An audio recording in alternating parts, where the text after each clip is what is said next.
Hello, everybody, and we are so excited to have all of you guys here today.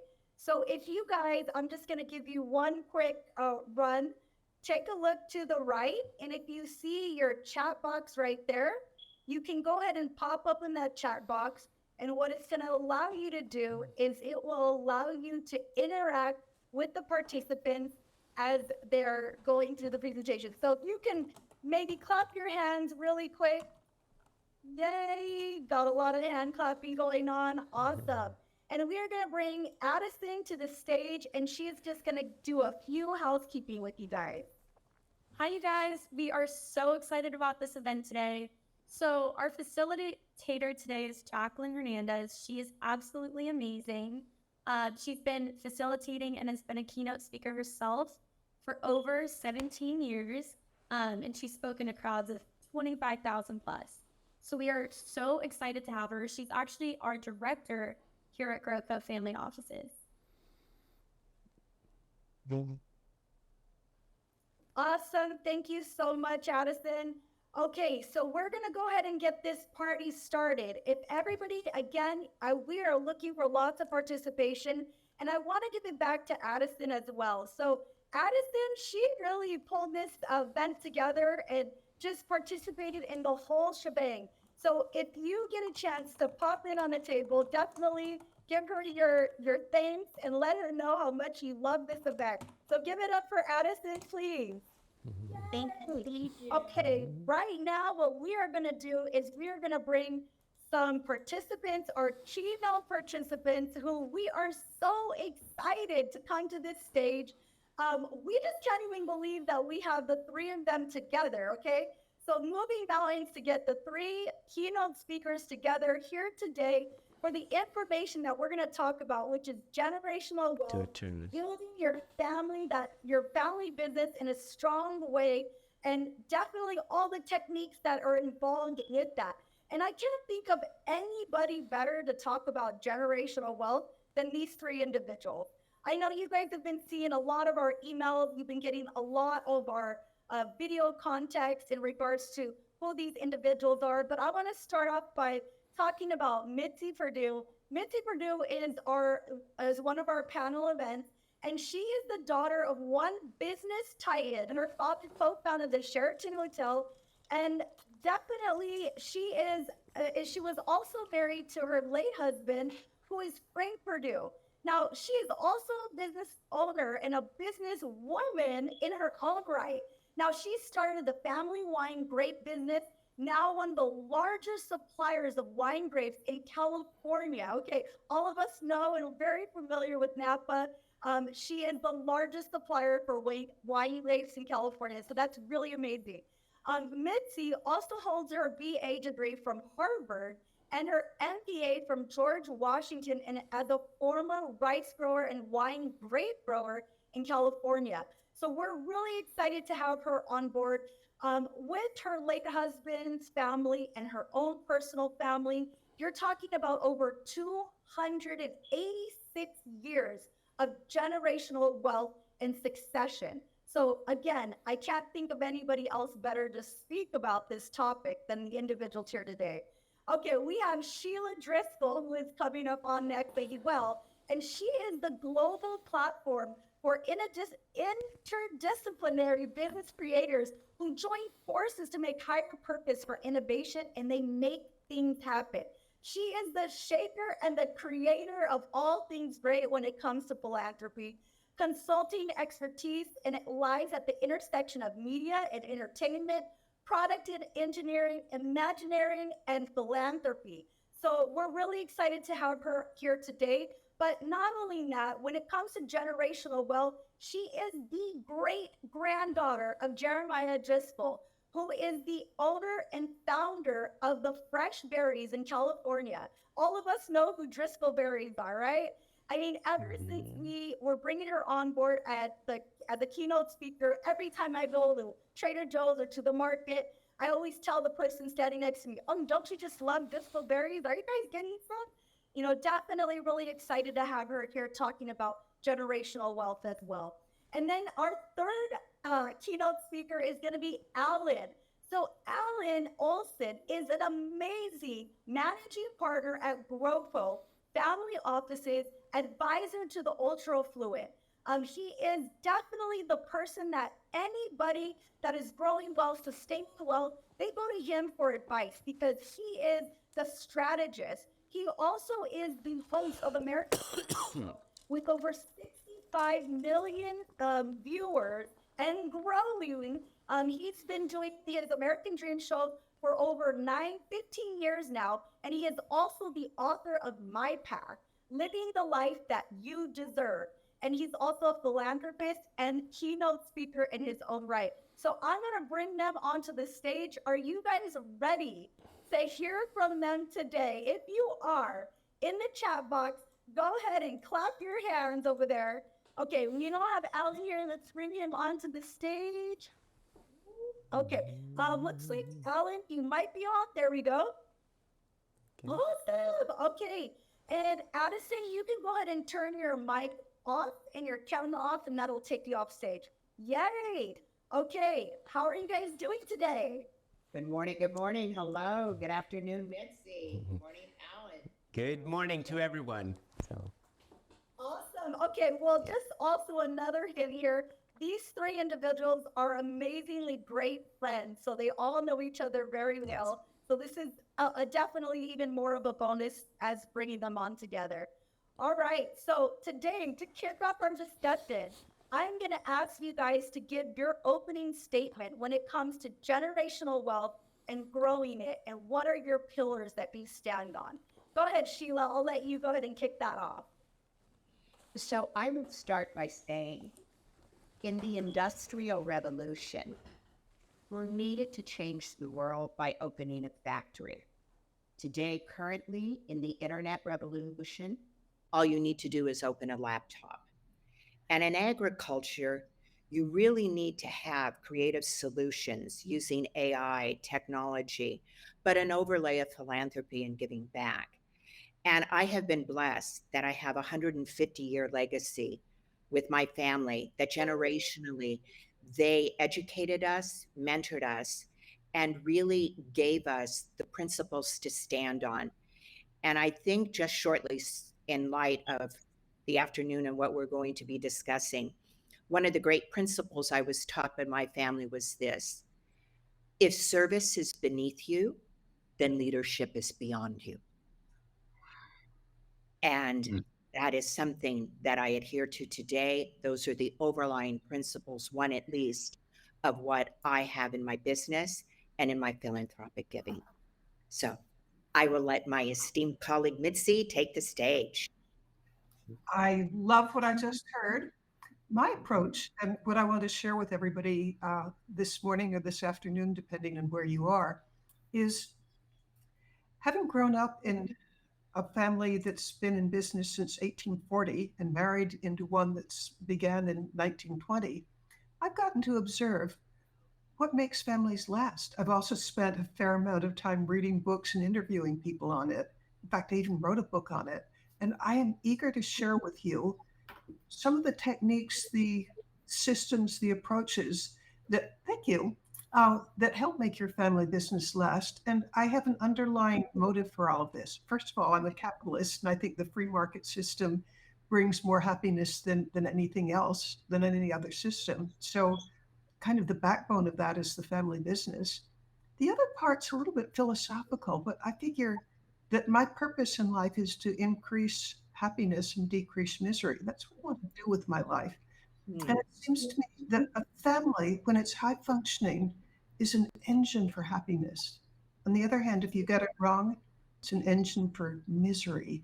So in our time today, I want to share some of the things that I think help push happiness along in high functioning families.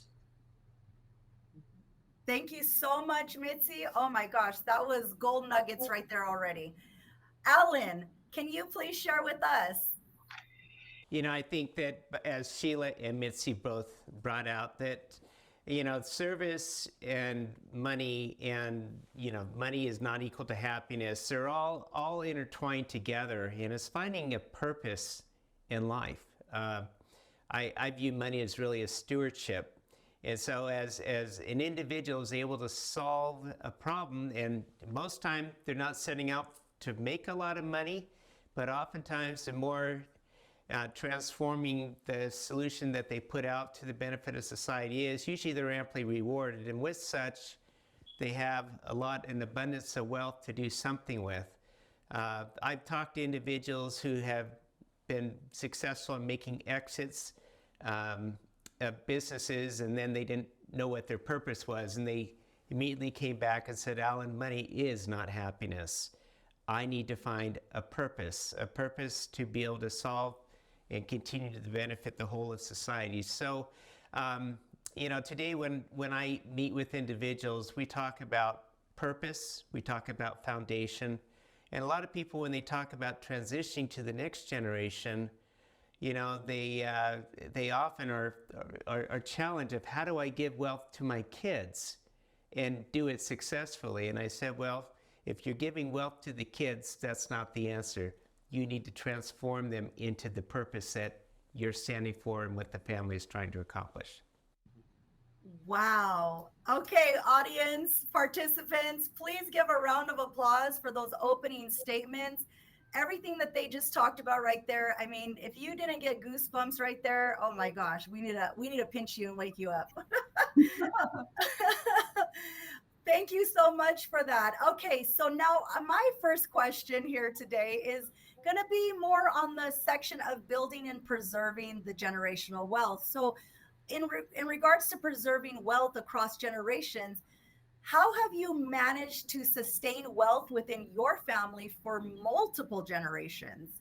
And we can go in the same order if that is comfortable for you guys. Sure. Okay. So I'll begin. I think one of the most important things that I have seen, and I have with the multiple families that I have met over the years, one of the key factors you need to have is a family governance. You really, really need to have a family charter. The family charter locks in the values, the vision, and the mission of the family. It's almost like setting foot aboard a ship and sailing on the sea. If you don't have the sextant in your hand, a clear indication of where you're going, you're going to get out into the middle of the water and drown. It just will happen. So one of the things that I have found in my family is they had a very clear set of family protocol and rules. And in that, I think, I can highlight probably the steps of what you really need to have in family governance to really make it palatable, but also to ensure that the torch and the wealth is passed to next generations. So again, establish a very clear vision and mission of what your family wants to do with their wealth and their business. Often that's not discussed. And this is where family generations flounder, saying, I don't know what, my grandfather did or what my great-grandfather did. I think the next, again, as I had said, very clear protocol with policies and family, I would say, connecting with people, with other families, and being out there in the world. Regular family meetings. This is huge. You need to be able to discuss where you're going, what you've done, the mistakes you've made, how to course correct. Next piece would be education and capacity building. Mentorship is huge. Education was a linchpin in my family. Generationally, we all aspired to get a higher level of education. Formation of family councils. This is huge. Not one person should have the decision-making power. You really need to make it equitable. We have a round table we all sit in, really borrowing from King Arthur's round table. There was a reason why he did that. No one was at the head. No one was at the back or the front. They all had an equal voice. And I think that's so, so important. And I think the two other pieces are really have a good legal structure to your family and to your family governance, but also study the masters, Don't be afraid to step outside and ask for external advisors. One of the key principles that my family had, we were farmers. We were not highly educated. It was this: always hire people that are smarter than you. That's it. Thank you so much, Sheila. I hope you guys are all taking notes as participants and jotting all of this gold nuggets down. Okay, the Okay. question was, how have you managed to sustain wealth within your family for multiple generations? For me, Oh, or for Mitzi. Oh, you want me to answer that question? Yes. All right. I figure that Sheila said exactly what I would have said first. She covered it. Kind of structure. I'm going to go into culture. And my theory on every family that exists is you all have a culture. Thing is, and by the way, let me define culture. Culture is the way we do things. So every family has a culture, but the ones that are designed, not left to accident, I think are the ones that last. And there's a man who studies family businesses, Dennis Jaffe. He's a hero of mine, and read his books, everybody. They're the best. Dennis Jaffe has studied hundreds and hundreds and hundreds of families. I spent 40 years at it, studying families that last. And one of the things that he says that my two families embody is the families that last more than like a couple of generations have discovered the importance of stewardship. And like in the two families that I'm part of, one is hotels, one is, or actually we invest together. We're no longer in hotels. Uh, and the other is in agriculture, both grain and animal agriculture. We we have a very strongly embedded culture that we're stewards. We're not there to go spend it all. We're there to hand it on in better condition to the next generation. That what we have right now is borrowed from the next generation. And some of the things that flow from that attitude is in both my families, I've never seen anybody be extravagant. They're going to spend money because they've got it, but they're going to spend it on things like philanthropy or, oh, do I dare say this, making the world a better place. Yeah. Frank Perdue, who was among the in the Fortune, no, the Forbes 400. He was a wealthy man. Even into his, he would go economy class, and I'm going to bet that there are few New Yorkers who knew the New York subway system better than he go by subway. And for that matter, since he liked subways and didn't feel the need to go around in a Rolls Royce, he also knew the subway systems of London, Paris, Moscow. Uh, he he was a frugal person, and so we put a lot of effort into having the children and the grandchildren and family members absorb the notion, which I'm eager to share with everybody else. Get your identity through service, not through spending. Amen. Wow, I love that. Everybody in the audience, if you guys can write a comment about what she said there, can you say that one more time, Mitzi, please?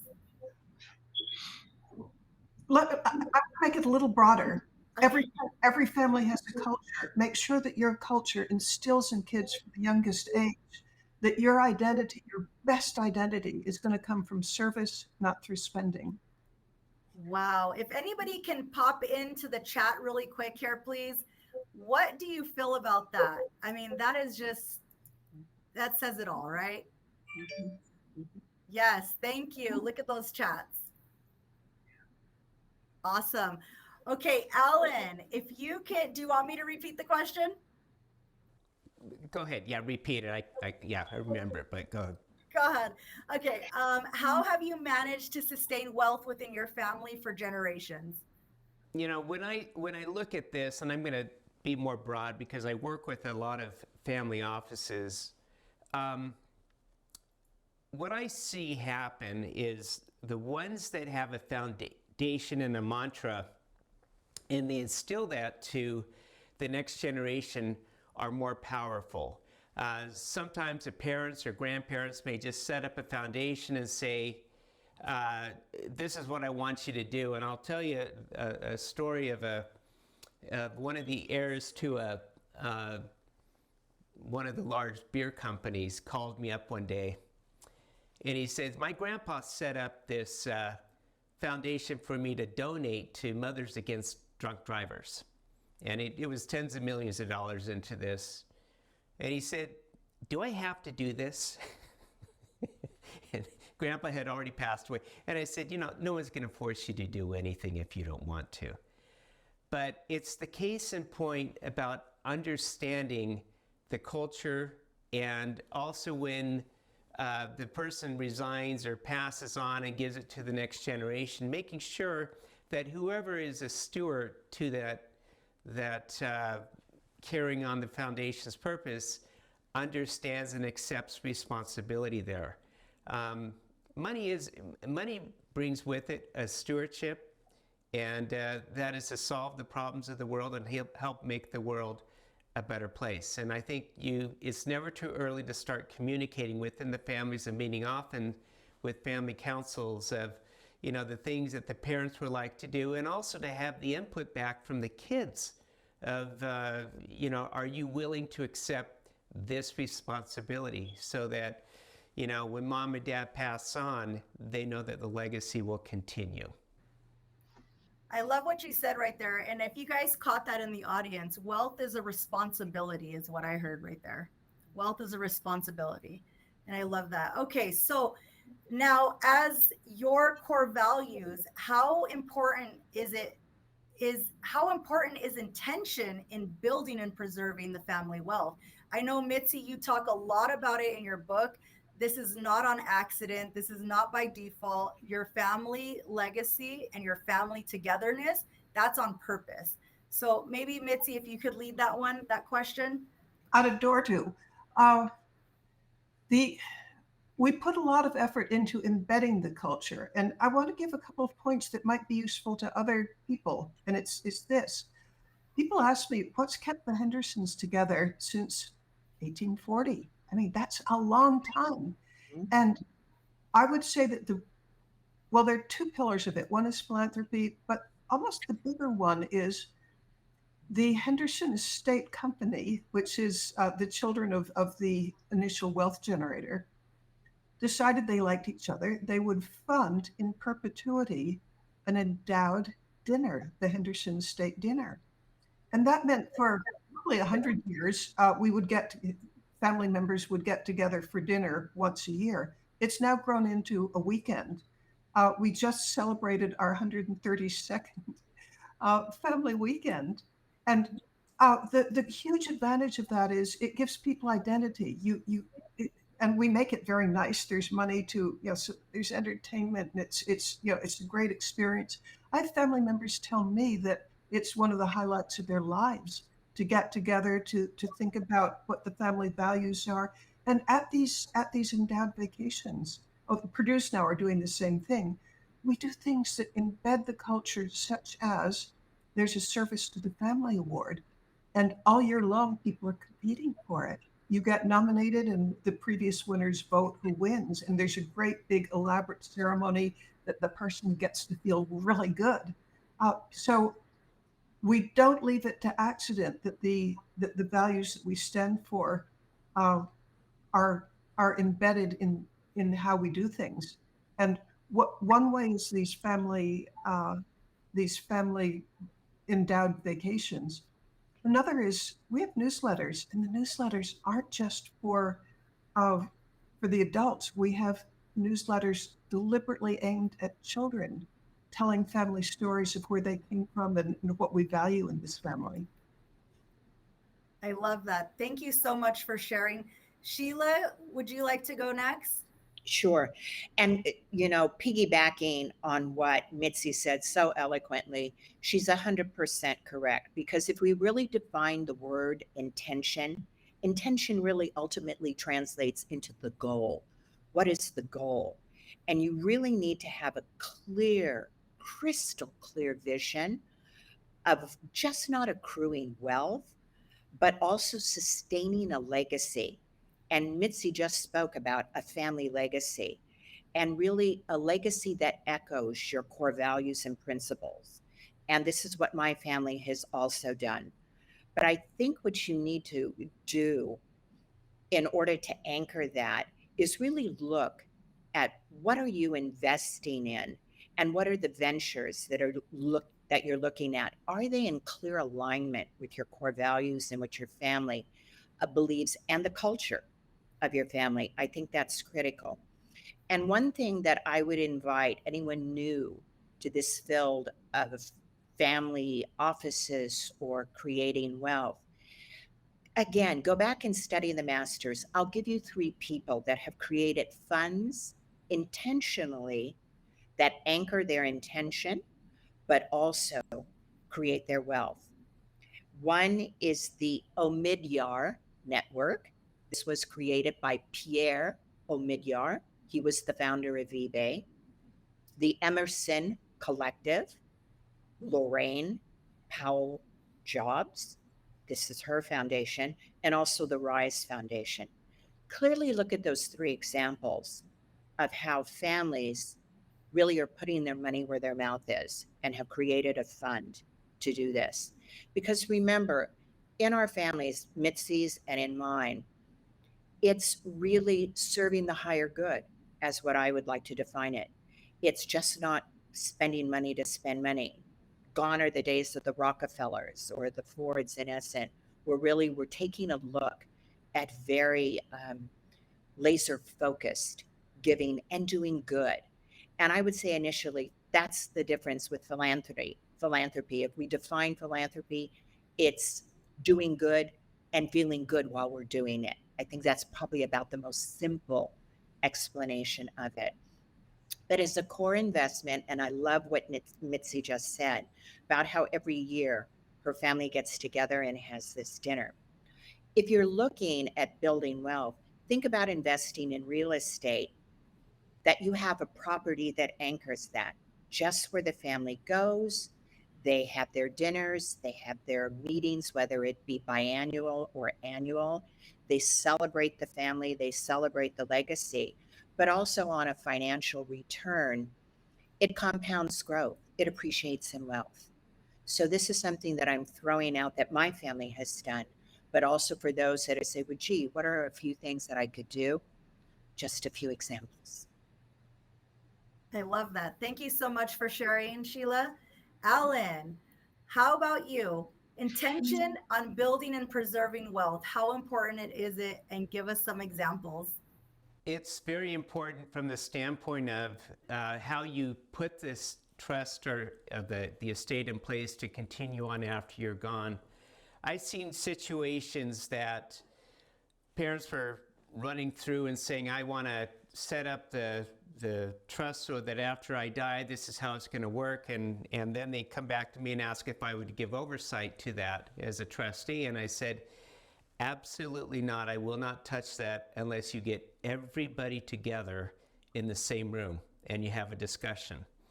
And in this case, the mother called the family together and invited me, and I stepped into World War III. And it was a good experience because it helped the mom's eyes to be opened of how the kids really felt about what would happen after she passed. So the mother, with that information, went back and expressed her desires in a way to say, you don't have to do it my way, but if you don't do it on plan A, I'm going to give you plan B, which is a corporate trustee. And they're going to have oversight. Plan A will be that you can do a co-trustee with Alan. Plan B will be the corporate trustee will completely control. And I just finished 23 years together with the kids. And it was a wonderful experience of after Mom passed, everything was done according to the way that she wanted it to be done. The grandchildren were educated, and we got through everything in the generational wealth. I also like Sheila's suggestion of having a family, I call them the dynasty trust, where there's a property that Families can come together with an annual retreat. They meet, they discuss, they talk about family goals, missions, philanthropy, and I think it's important for the kids to stay in contact. On my father's side of the family, it was his grandparents had 9 children, and so we met every week or every year. We would go to an annual family reunion, and we'd have to rent out hotels. And some of the individuals in the room became very, very successful in respective industries. They had some that were running game preserves over in Africa, others that were running large agricultural operations in Idaho. But what we found is that the more we passed down the generational wealth, the more difficult it was to stay connected. Going beyond the 4th generation is next to impossible. I think there's a few case studies out there. The Mars family is one of them, how they've been able to successfully pass from generational wealth.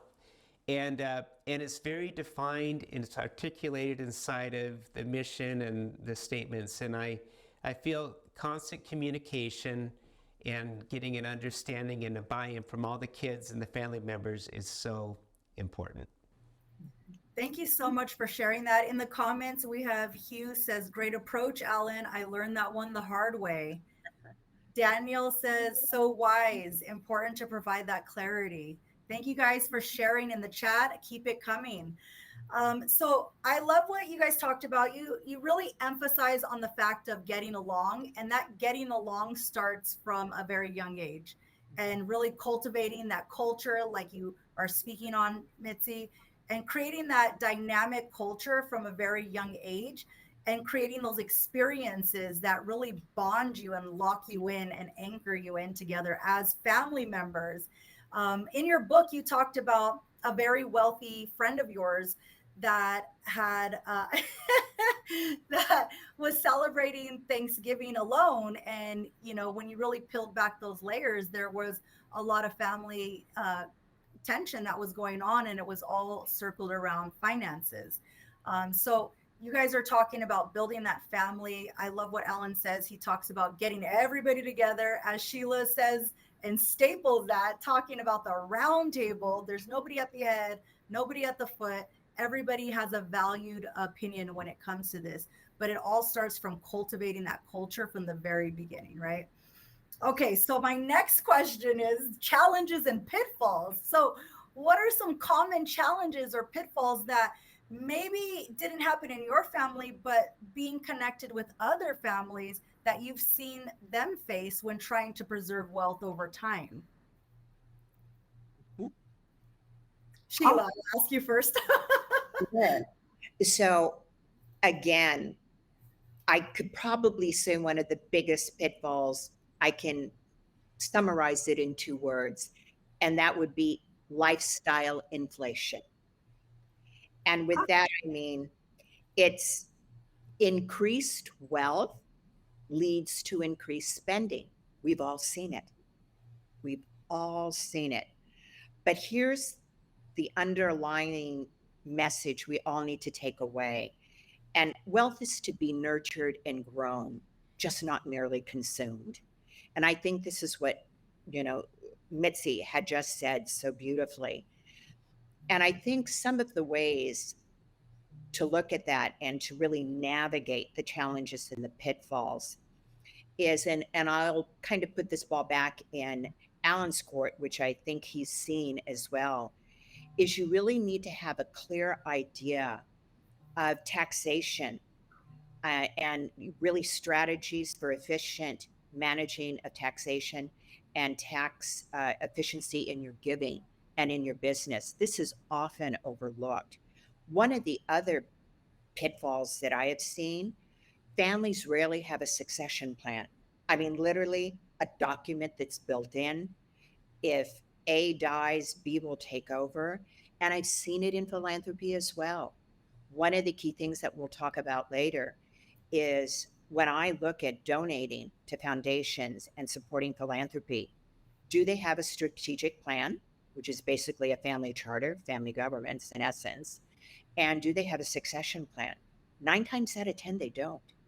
And this is where people that I have known in philanthropy have been 20, 30 years, especially celebrities that have very prominent foundations, literally clutch their pearls, pull their tie.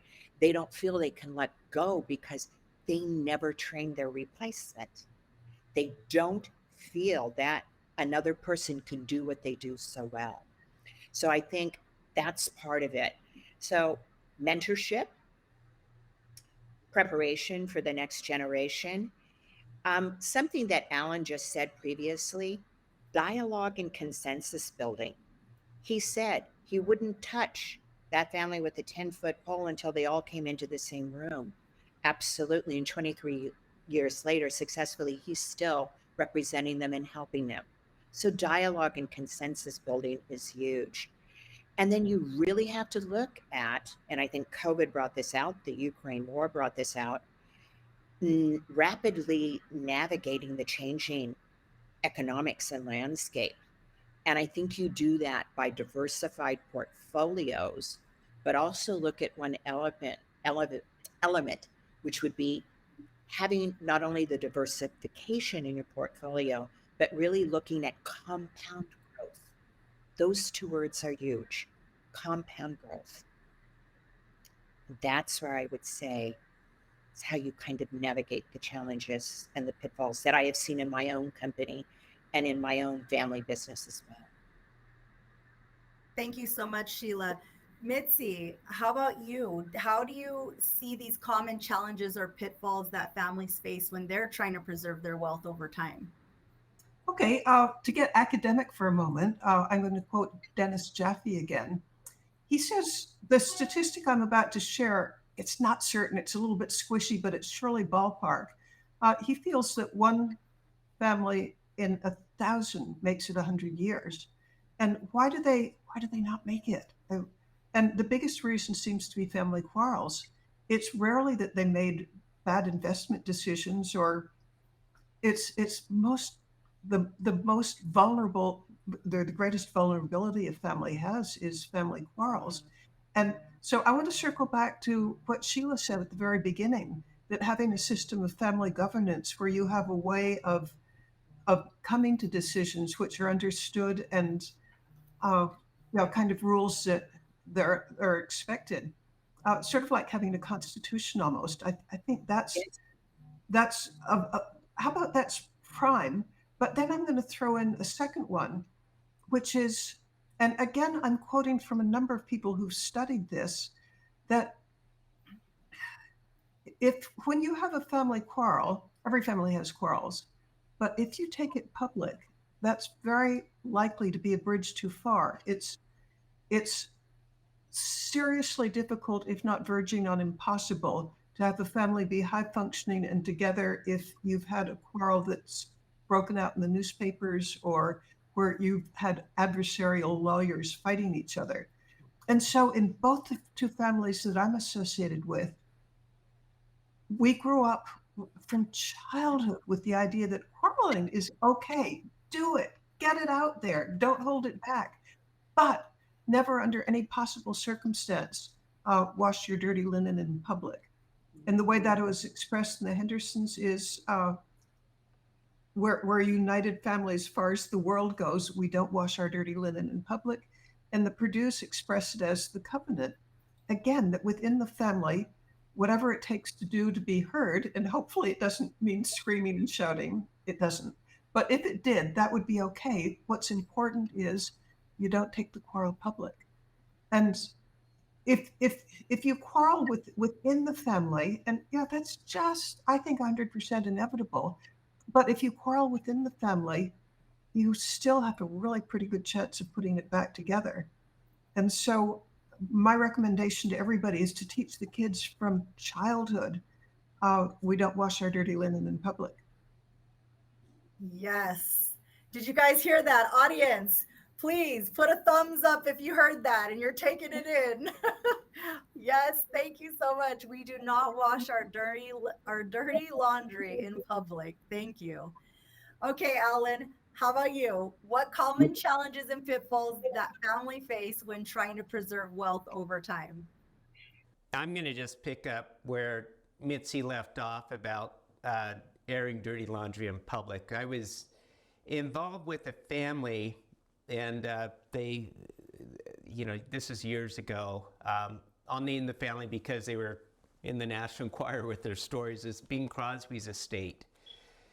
And it wasn't Bing's fault, but his first wife, Dixie, died at a relatively early age from cancer and left 3 children in that, behind. And then Bing later married to Catherine and Crosby, and then they had 3 more children. And as the kids grew up, I think Bing was well-meaning with everything of keeping the kids together, but Catherine wanted to have her own family, her own children taken care of. And there was no prenuptial agreement through this process. And so it's something to consider that when you have children from blended marriages, that a prenuptial agreement is provided for, or if the surviving spouse decides to marry afterwards, that the person who passes on clearly defines how he wants his funds to be taken care of. And in Bing's case, he was one of the first to set up what we call the AB trust, the above ground and the below ground. The above ground is what's left to the surviving spouse, and the below ground is what he controls inside of the bypass trust and also his half of the estate. What eventually happened there is the first, the kids, they were always trying to, battle things out in public in the National Enquirer, and one day I found myself picking up a phone call from them, and it was kind of interesting, and I called the family members, and they said, "Don't talk to them, Alan." I said, "I don't plan to. Keep it private, keep it within the family, but it's most important that this is all done while everyone is still alive, and so to prevent this." And then the other thing that will often happen is there's a generation that creates the wealth, and then they pass to the next generation, and there's also a lot of tussling back and forth of who's really in control in the second generation. And that's where, again, the family governance becomes extremely important, especially if they're a very, very large business, because you find that in frustration of trying to grab control, they'll often leak things out to the media, which does nothing to help the family. And I think some ground rules do need to be put in place about what people are able to do and what they're not able to do, and some repercussions should they go ahead and leak like that. So thank you so much, Ellen. Okay, so we got Maria Duncan said spot on. Joyce says right to the heart of the matter. And we got Fatin that says, I already practiced that. Love this. Okay, so teaching the next generation, let's just really quickly talk on that. 2 ways that your family has done to pass on financial wisdom and values to that next generation. And I feel like that goes right along the lines with what Alan was talking about right now. Who's going to be in charge, or who's who in the next generation. So what are 2 ways that your family has been able to provide that financial wisdom and values to the next generation? Absolutely. The 2 ways that were passed on, and I'm Gen 4 that I can speak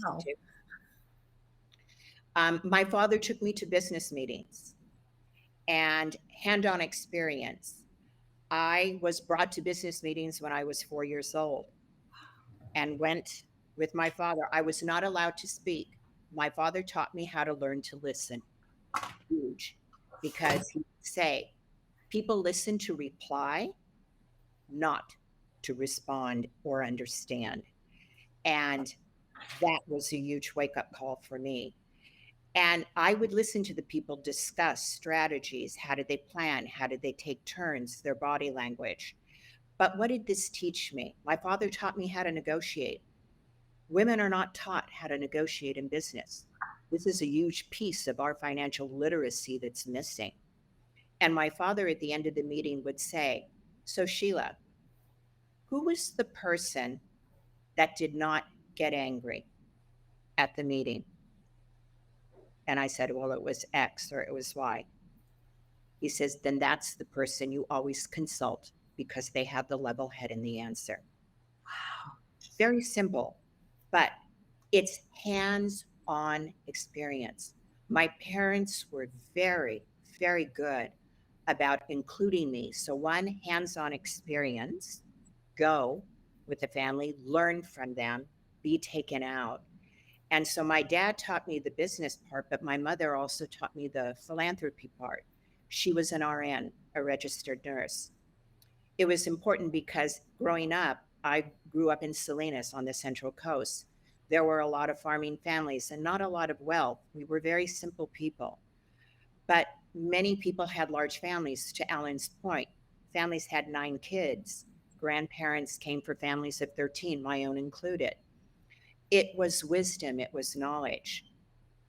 And so she would take me and I would learn her bedside manner, how to calm those that were scared, frightened, the medicine that she dispensed. She was almost like the town doctor.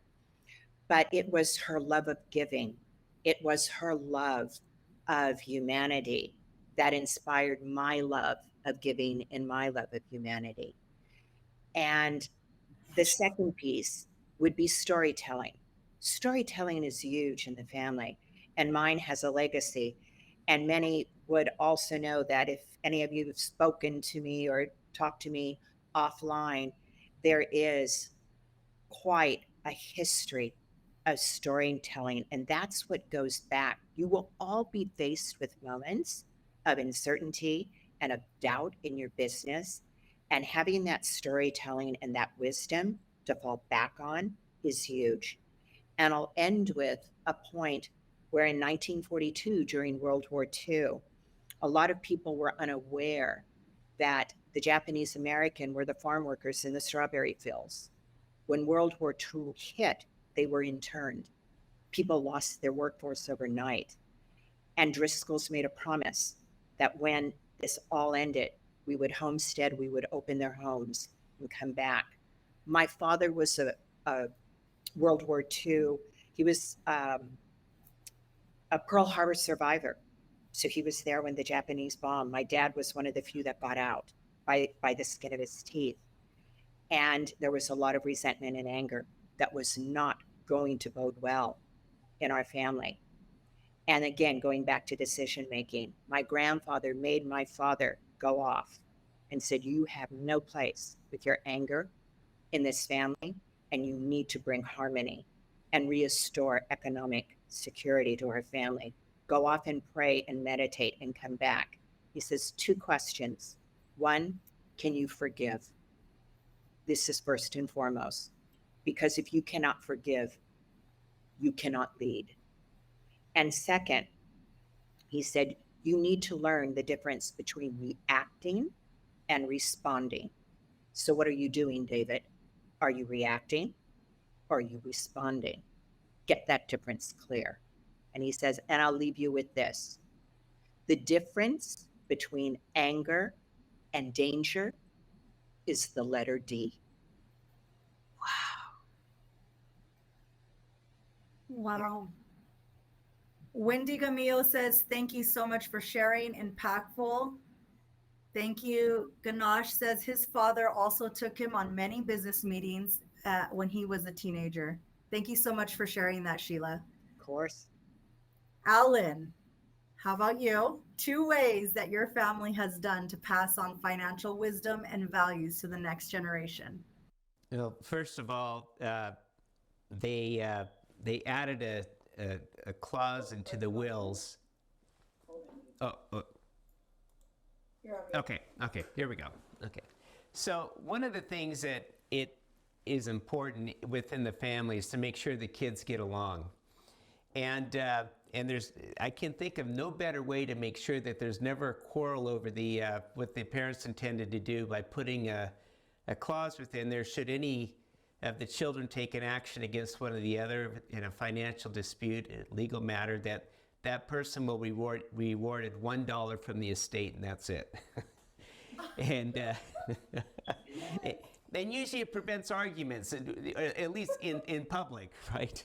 And I think beyond that, it is. I love what Sheila brought out about learning forgiveness, and also, I've talked to other planners who have talked about how do you get that second generation to instill a value system of money within the transition of wealth from one generation to the next. And I say, well, you don't instill a value system of money.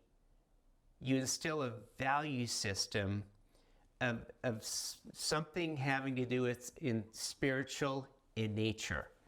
Tony Robbins, I recently spent a week with him, and he brought up the point that business is spiritual.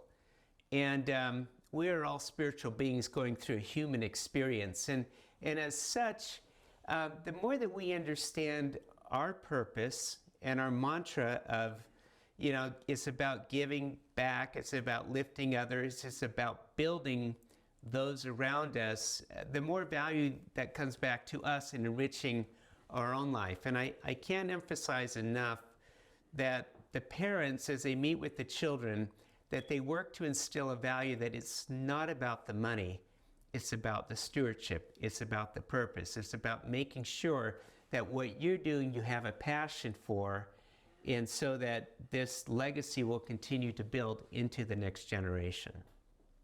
Thank you so much, Alan, for sharing that. Okay, I've got some comments over here. Alicia Johnson says, Sheila, here it goes. Sheila, what you just shared is so powerful. I feel tears of major truth hitting. Wow. I definitely felt the goosebumps too. Addison says, you must be able to forgive to lead. That's so very powerful. And Chuck, leading by example is the best way to teach. Well done. Please give them a round of applause. Okay, thank you so much, Mitzi. That question is also for you. So we want to hear about, for you, 2 ways that your family and how they were able to pass on financial wisdom and values to their next generation. Okay, the first is get them while they're young. But Fred Perdue and I discussed this endlessly because his grandchildren were like 4th generation, and they're geographically dispersed from California to Maine. And how do you instill wisdom at a distance? And what we came up with was newsletters.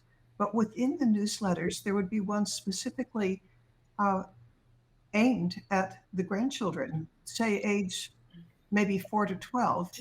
And these newsletters, I would write them.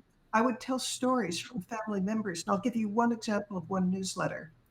Mommy Do, which is the matriarch, she used to, for Thanksgiving, she would make her famous buttermilk biscuits.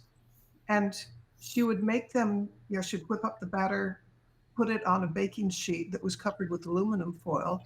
After she had cooked them, she'd remove the biscuits, brush off the crumbs, wash the aluminum foil, soap and water, dry it, and recycle it. And the reason why, the newsletter would explain, is that we are a frugal family. We recycle things. We don't waste God's bounty. And that's half of the newsletter. The other half is, accompanying each newsletter, I would have a treasure box, inside of which would be an activity. And in the case of the aluminum foil, there would be, in a plastic baggie, in a Ziploc bag, the ingredients for the buttermilk biscuits. But there would also be aluminum foil. The kids would make the biscuits on the aluminum foil over a baking sheet. And every activity in these newsletters is designed to last like an hour, during which the kid discusses with their grown-up what the value that we're talking about is. So the idea is they experience it and they read about it. And then when they get together, they all talk about it. How are the biscuits? The other thing, which I can tell quite shortly, is for the 12 kids who are, I'm not sure of the exact age range, maybe we're talking 8 to 18, we have a giving club. And the giving club is each kid has an amount that can go for philanthropy. So once a year, they get to make a donation, and they get to spend the whole year studying where it's going to go, and does it fit in with the family values that we have. Is it in accordance with what we as a family believe? And then they get to explain to their kid peers why they chose this. And in some cases, like 3 or 4 kids will get together and put their donations together. And it's a fabulous way of having kids thinking philanthropically from a very young age. Wow. Okay. Audience, did you guys take that all in? Starting your kids' philanthropic work begins at a very, very young age. You talk about teaching them how to put a savings aside, but this is a whole new portal. You're teaching them to put money aside for philanthropic work. So I want to see you guys on social media, LinkedIn. Let's see those stories about what we're doing with our children and how we're opening that avenue of philanthropic ways for them right now, today, in their early ages. Okay, and speaking of philanthropic works, we're going to talk about the legacy. So, your philanthropic endeavors have left a profound impact on society. How do you see philanthropy as an integral part of your family's legacy and wealth preservation strategy? So, I'll go ahead and send it over to your way, Sheila. So, one of the things that we did as a family, and each generation was given a mandate by my great grandfather, Jeremiah. And the mandate consisted of 3 words.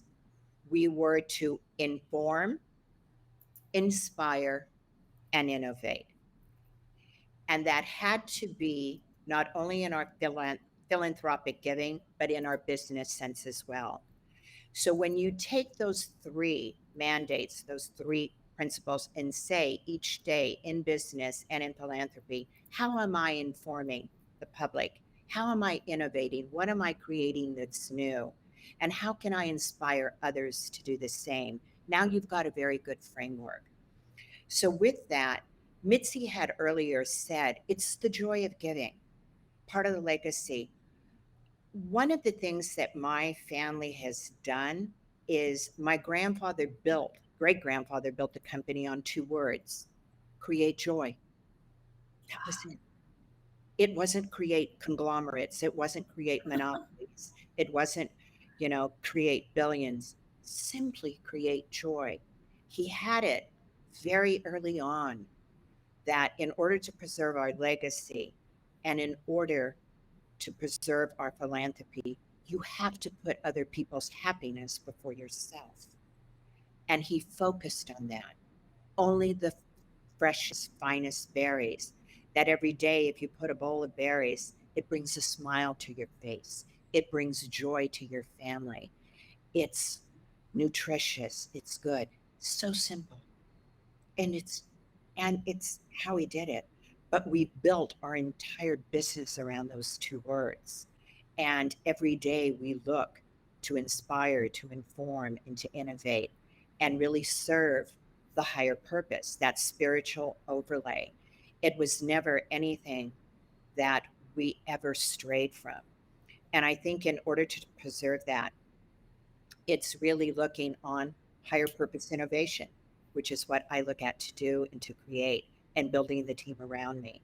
But moreover, it's really having that sense of we rise by lifting others.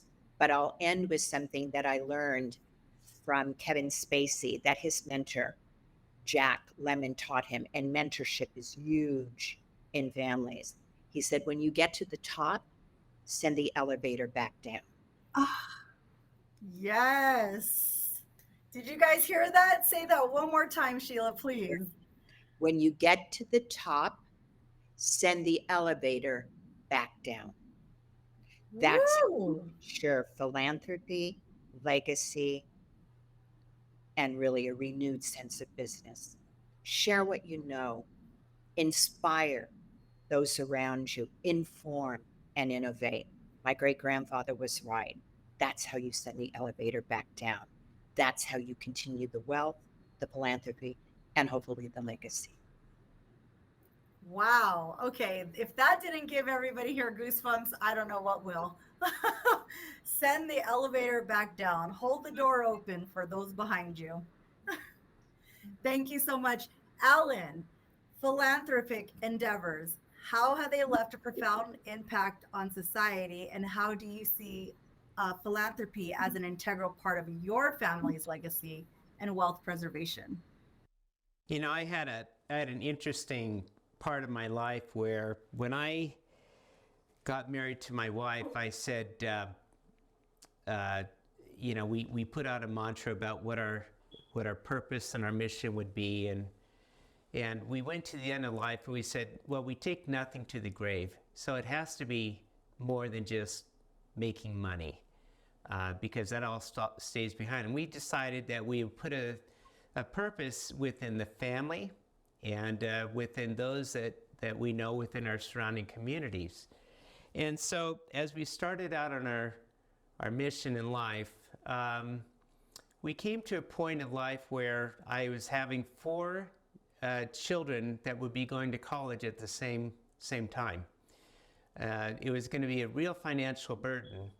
And as I began to put them in, this second child, I was putting her in school for freshman orientation. I stood up on campus and the voice of God came to me and it said, you know, Alan, you told me your life would never be about money. So I want you to do something for somebody else. There are kids in this world that have greater needs than yours. You've been taken care of. I looked up at the heavens and I said, like what? And it stayed quiet. So I told my wife about this experience and she said, well, that's your experience, not mine. And, and so she says, but whatever you decide to do, I'll support you. Well, I decided that with an act of faith, I would go back and I said, well, if this is God, and I had faith that it was, I said, what is money to him? And I went back and I emptied my bank accounts and wrote out a home equity check. And I completely took everything all in and put the money into I called up the university, said, here, I want you to give this money to the kids that would never really have a chance to go to college because of their situation, broken homes, economically disadvantaged. I said, but they will have a greater need. And the philanthropy office was grateful, but they said, we don't know what to do with this. And so they called up the president of the school. And the university president said, no, that's funny. I'm going to go down and meet Alan. And I didn't know who he was. He came into my office and down in Fremont, California, he said, why did you do this? And I told him about my experience. He says, I've been having a similar feeling. And I said, well, then you take the money and you apply it as a seed for whatever program you think will work. What I had to do with my own children, though, is I went back to my kids and I said, I have no money for your school anymore. And so every one of them paid for their own education with tuition, housing, and food. And they all became very successful in learning how to support themselves.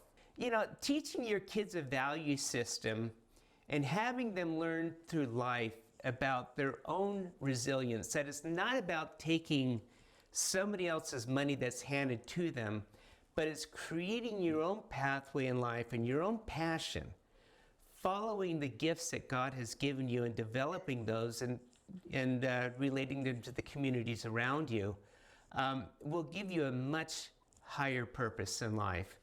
And I think that the parents will do well to make sure that their kids are taught a value system that will carry on within their own posterity's life that will that can benefit the lives of many. So I love that.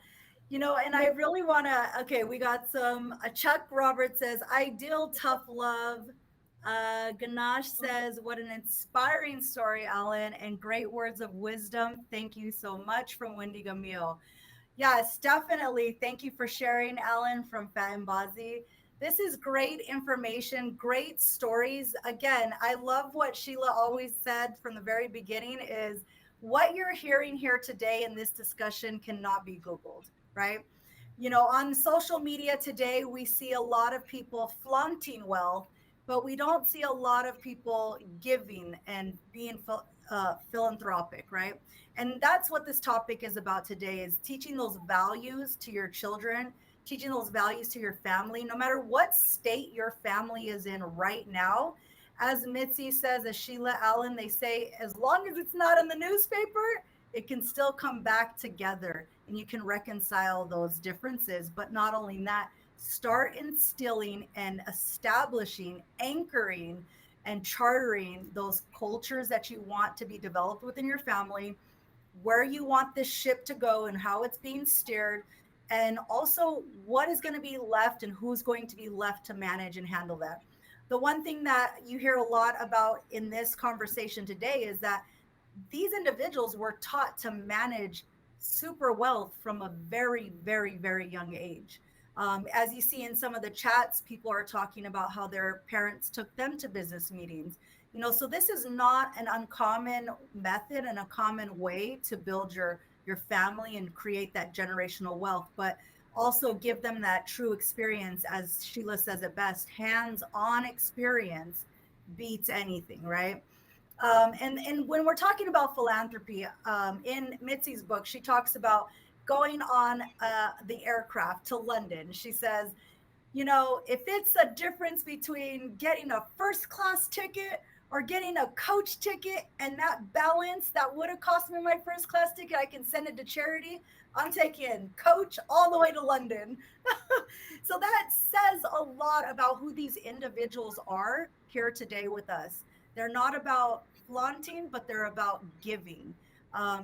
Sheila says it best. You can't be, you have to come from a place of giving instead of taking. You have to be a leader, not a what? Fill in the blank in the chat box, okay? So the next thing that I wanted to talk about is impact and measurement, right?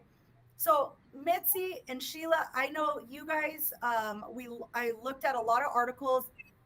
Addison, if you can go ahead and pop those articles that Mitzi shared with us in the chat box as well. Definitely save this, download these articles. These are articles that she published and wrote. But Mitzi, Sheila, first of all, can you talk about your role as the billionaire founder of the Billionaire Foundation and what you have been able to do with 70 billionaire families in a philanthropic world? Yes, thank you. So understand that the individuals that came to us, there wasn't anything they couldn't be, have, or buy, period. A rare distinction among many. But if you think of it, there wasn't anything they couldn't be, have, or buy. But they came to a point of what I call halftime, where all of a sudden in your life, and I think the Michael Jacksons of the world, the even politically, where I saw when I was educated in Argentina, the Evita Perons, they all come to a place where it doesn't mean anything anymore. What am I going to do with the next half of my life? So, one of the foundations that I had, and one of the principles that my business partner and I discussed, was moving families from success to significance. Very important. They didn't know what to do with themselves. They were so empty, so broken, so hurt. And Alan and Mitzi touched upon this lightly. How do you get to your purpose? What is my purpose? What am I to do with the rest of my life? And a couple of lessons came out of this and how we worked with the families. One, If you don't know what your purpose is, there's one way of solving that. Go back and ask yourself, what are you curious about?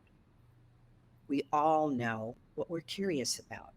We all have curiosity. Start there. Start there. There are probably things you haven't been able to do, say, be. So start with your curiosity and see where that leads you.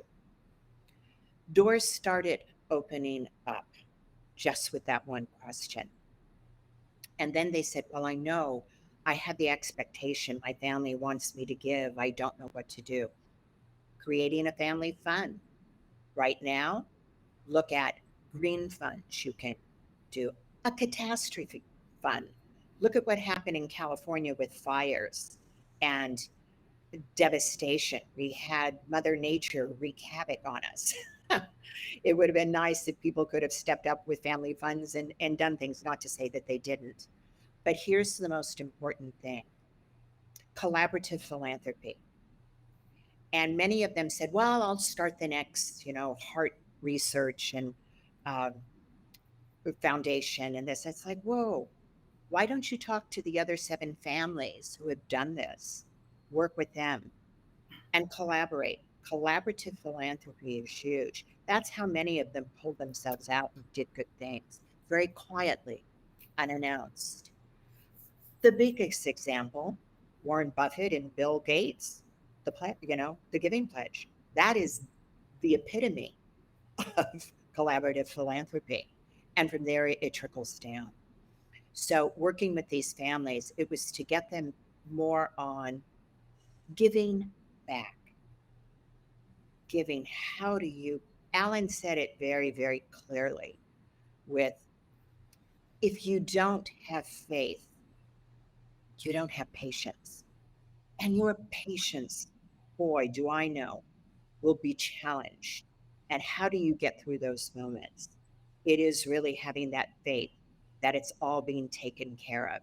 And I think the most important thing that we need to really focus on in business, and also even in our giving, let go of the outcome. You don't control that. You do not control that. You control the what. You will never in a million years control the who, the how, and the when. That is divine timing. That is not in your hands. And if you can get that clear, life becomes a lot easier. And I always say the universe holds the scorecard. It keeps count. You don't have to do that. The misalignments, God doesn't make excuses. That's what I call a misalignment. So, kind of start to think like he does and really start to put this into your philanthropy. And this is how kind of giving back. My contribution was working with my fellow billionaires, or at least philanthropists, and saying, why don't we relook at this? Reshuffle the deck. Take yourself out of the equation, kind of borrowing from my family. Put their happiness before yours and watch what happens. Round of applause, please. Well said. Thank you so much for sharing that, Sheila. Mitzi, you're up. What do you have to say about that? Well, How do you follow that? no, I'm close to speechless because what I really want to do is have hit record and play it back again, because Sheila, that was just earth-shattering. Mine's going to be shorter and less inspirational, but I'm thinking of the role that philanthropy plays in the 2 families that I'm part of. And there's a saying that Frank often said, and that I think impacts all of us, and that is, you want to be happy, think what you can do for somebody else. On the other hand, if you really want to be miserable, think what's owed to you. This is so true. Briefly, the role of philanthropy in the 2 different families that I'm part of. It's interesting to me to see 2 approaches to it, because in the Henderson family, there is a Henderson Foundation, and the Henderson families, of which, there are like 70 of us, the branches of the family don't have to agree on what the others spend their philanthropy on. We discuss it, but each family branch has like a chunk, and then that can be divided up among that branch's family. And I think it works beautifully. The Purdue family has a different approach. The Purdue Foundation, it's much more focused, which means that it can have a much greater impact. And we all spent possibly years even figuring out what our deepest values were and where we could contribute the most. And so the Purdue's focus, in our case, it's in the environment and food security. But to me, it's interesting that two different approaches really work pretty well for creating family cohesion. And again, back to Frank saying, if you want to be happy, think what you can do for somebody else. Want to be miserable, think what's owed to you. So I'm totally in favor of a giving approach to life. Absolutely. Thank you so much. And I just want to read one of the comments that were here from Chuck Roberts. He says, so true, Sheila, reinventing the wheel is expensive, but collaborating with others makes success far more likely and reduces the risk. That is so on point. Collaboration. I know that Alan really emphasizes and talks a lot about collaboration and making bigger things happen with a collaborative effort. Alan, if you could answer the question in regards to impact and measurement, engaging philanthropy, and just how do you measure the impact of your contributions and the support as a society? Well, I think that first of all, it's all about collaboration. And I'm in the process of, as I look at society today, it's filled with a lot of contention and division, with people polarizing points of view. And essentially the polarization happens because of selfishness, greed. They see their own needs before the needs of others. And we're really built as individuals to collaborate. But we find with all the changes going on in society and the nervousness and the anxiety of what's in the future, we're doing the exact opposite from what we're built for. So I'm looking at creating a series of groups called the Giving Groups, where we take collaboration, and there's no cost to join, but the only thing that will cost you is that when you go into a group, you have to give. You have to give something into the life of somebody else, and it's all about lifting and building those around you. There are three areas that I say for action items to take today. I said, number one, every one of us, in spite of all the changes that we see going on in the world, we need to have faith. Faith is paramount to looking into our future, and we need to have in our faith a trust that God has a plan and that we will live a life of purpose, knowing that we take nothing to the grave. The question is, what is it that we want to accomplish during the years of our life? Once we understand the purpose that we want to spend the rest of our life with, it's taking a renewed mindset. A renewed mindset will mean that we're not necessarily can conform to the patterns of others. When we give into the life of others, it's not just about writing a check. It's about learning how we can make an impact into not only one individual's life, but the life of many. And then the third area, once we do faith, a renewed mindset, we have an empowerment to gain. And that empowerment will gain greater confidence to rely on the foundation of life that we're currently living with passion and to find purpose. I think the more that when we meet individuals around us, that we can let them know what our purpose is, what we stand for. And also when we learn from our own communities and learn about the needs of others, how can we help lift and build into the lives of others? It's a lifelong process, but ultimately what we're trying to do is we're trying to ascend a ladder where at the bottom there's the natural man or woman, and contention, division, and that the top is the love of God, and it's building love and purpose to build and make our world a better place. Love and purpose. Definitely. I mean, you look on the news, you look around you, there's not a lot of love and purpose going around in the world today. And these three individuals are definitely iconic in giving, but not just giving to give, but giving to make an impact, giving to change lives all around the world. And if you look at the articles, Mitzi's doing a lot of work nationally, but not only that, globally, along with Sheila as well.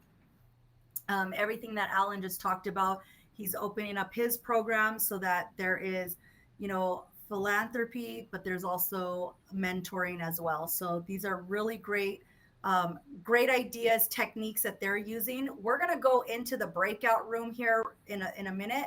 And in this breakout room, they have their own individual tables. So there's a table for Sheila and it has her name on it. There's a table for Mitzi with her name on it, and the same for Alan. Jump into their tables, switch in and out, get to know them, really talk about, but don't go and talk to them about what they can do for you. Talk about what you can do for society, what you can do for your community, no matter how big or no matter how small, and how you can start out that impact around you to make other people happy. And I love what she said over here. Create joy. It's time for us as a society to start creating joy in others. And so that's what this event is about. It's about that impact that you can create in the circle around you. And if that circle extends and it gets bigger and it goes global, like these individuals, then so be it. And then guess what? You'll be on this panel collaborating with them as well and making bigger impacts. Okay, so I am going to gear you guys to look to the right of your screen, and where the chat box is, you can see that there's a button that says Q&A. We're going to spend just a couple minutes on Q&A specific questions that the audience has, and I will go ahead and answer them. So if you have any questions right now, go ahead and pop it into the question box for Q&A. I'll give it about 10 seconds. Let's see your questions pop up there. Ask the panelist any questions that you wanted answered throughout the presentation. Okay. 10, 9. No pressure, folks. No pressure. Okay. Going once. Going twice. Okay, so we're going to go ahead and head out to the break room right now. Again, jump onto let's see. I got a chat, but, okay.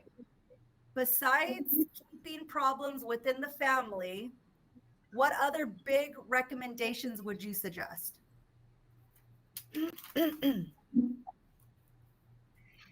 So Sheila, I'll have you kick that one off. Besides keeping the problems in the family not on the news, what other big recommendations do you suggest? So in regard to problem solving, I'm not quite sure I understand the question. Let's see. Chuck is the one that answered the question. Chuck, do you have a specific topic for her?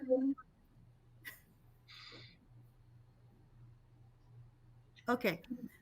Well, I think what I'm getting out of this is we talked a lot about, and the emphasis on keeping problems in the family and solving them instead of taking it out to the public. What's another big recommendation that you have? Oh, big problems to avoid. Big problems to avoid. Well, if we put it more in a modern day context, I'll kind of go to the past and the present. Past would be, I think it's really important, and I think we all touched upon this in different ways. Part of your family governance, you really need to have firm policies on conflict resolution. That is a must. You must clearly define how you are going to resolve these conflicts. Mitzi brought it out very well. It's perfectly fine to quarrel within the four walls of your house, but don't bring it out in public. And I think the next thing is be very careful you're posting on social media. Gee, Pat, that is another way of airing your stuff out in public. And honestly, my grandmother would say, if what you're doing, you don't want people to read it in the newspaper, then don't do it. And she would add, if you don't think small things matter, then you've never been bitten by a mosquito. This is true. Oh my gosh, yes. Right. Okay, Mitzi, do you want to answer that question? I'm thinking of an additional thing that we try to in the Hendersons and the Purdues. This is a way of avoiding conflicts, but they kind of frown on the idea of standing on principle within the family for the following reason. If you say I'm standing on principle, that probably means you're not listening to the other side. And to me, one of the better ways of diffusing quarrels is to really listen to the other side. And if you're saying I'm standing on principle, it becomes really hard to listen to the other side. So one recommendation I have is don't get totally entrenched in whatever your point of view is. Listen to the other side. Thank you so much. Well said. Alan, how about you? What other insights can you give in regards to and recommendations? I think, yeah, within the family, I can't emphasize more, as we covered earlier, is that I love what Mitzi said, is about seeking to understand the other person's point of view rather than putting your point of view first. And I think, just avoiding conflict. How can we get along? And as a parent, I often get concerned with, am I teaching my children the right value system? I mean, I think all parents want to, when they pass on, they want to make sure that their kids are getting along, that they're taking care of each other, that they're looking for each other's needs, but also beyond that, that they're also good contributors to society. And I think that from the standpoint of how we come across as, are we builders, or are we takers into this world? And I feel that the more we can instill a value into our own family units about making sure that they're contributing and that they're giving back. Mitzi, told me about when she came on the show, we talked about her value system of win this fight, which she was out to help empower people trying to go against the human trafficking. And I remember one thing that Mitzi said is that people warned her, well, if you do that, you're going to have all sorts of problems. And Mitzi basically said, I don't care. This is my value system, and this is something that's important to me.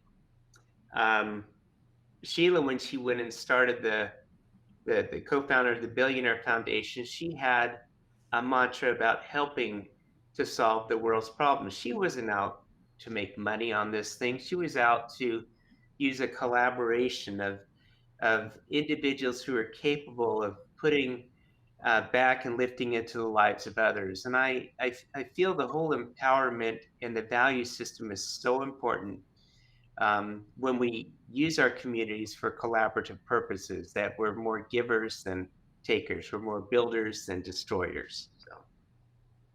Yes, definitely. Okay, I have one more question for you, and then we're going to take it to the floor in the breakout room so that you guys can hop around on the tables and join them in discussion. So this question is, how do you find the balance between managing your public image and engaging in philanthropic work effectively? Oh, such a good question. That was a good question. Mm-hmm. I'll start. I think primarily for me, my mantra is, I'd rather be Houston and not the astronaut. Yes, I love that. Did you guys hear that? I'd rather be Houston and not the astronaut. Yeah. I am not a photo op leader. I have been taught very quietly to give and not to do it for the wrong reasons. I I have that legacy of just so much wisdom and so much knowledge, but primarily it goes back to what Alan was saying. It's giving for the right reasons. God will bless you. It's taken care of. Don't have to worry about that. You couldn't possibly outguess him or outnumber him. Literally put him first in all that you do. And I think everything else unfolds naturally.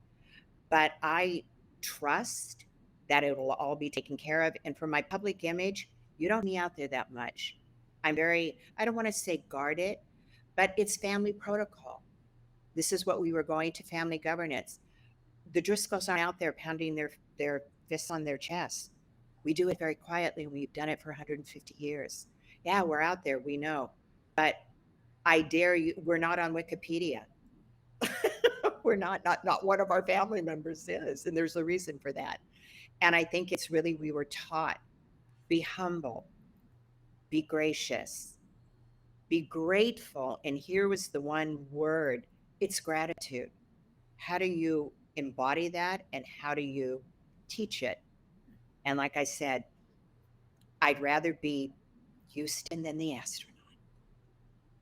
Well said. Alan? Oh, you're on mute.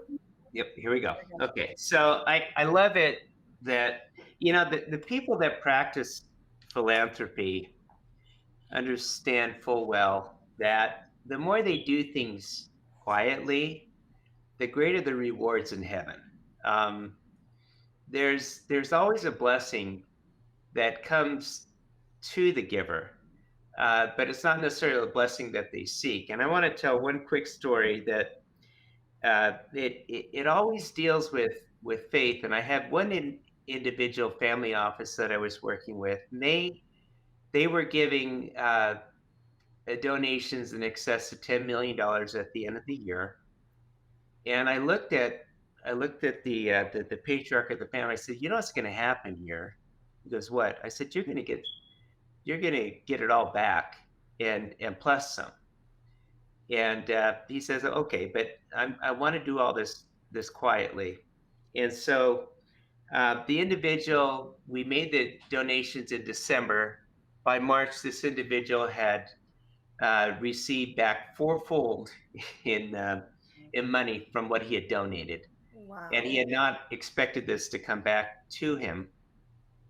And so that people that practice philanthropy in quiet, God knows. And when they do it to lift and build the lives of others, the blessing can come in so many ways. But Sheila said it so well, that being Houston and not the astronaut, being collaborative. But there is one word of warning I do give as I see philanthropy. A lot of times people are well-meaning and in giving gifts, but the receivers of the gifts, if they're not following the direction and they're implementing the programs of the giver, I think it's something that to note in for the future. I have given gifts before, and sometimes the receiver feels an entitlement to kind of do whatever they feel and not follow instructions, but that's the end of my giving to that organization. So it's make sure that as things are done, that they're done, there's a way to smartly give to impact the lives of others. So. Yes, thank you so much, Alan. Okay, lots of hand claps over here. I love it. Okay, Mitzi, how do you find the balance between managing your public image and engaging in philanthropic work effectively?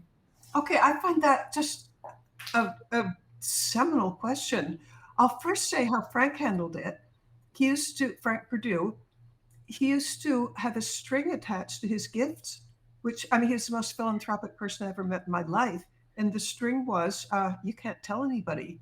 So that was one approach. And then, Yeah. I love it. Thank you. and then there's me. Because here's what I keep discovering, and I wrestle with this. I don't have an answer, and I just sort of, I don't know. I'm a pinball between bumpers, because I think it's right to copy Frank and not be public about it. On the other hand, I'm so aware that at least in the East Coast, I've got a famous last name. And if I'm helping a philanthropy, they want it known.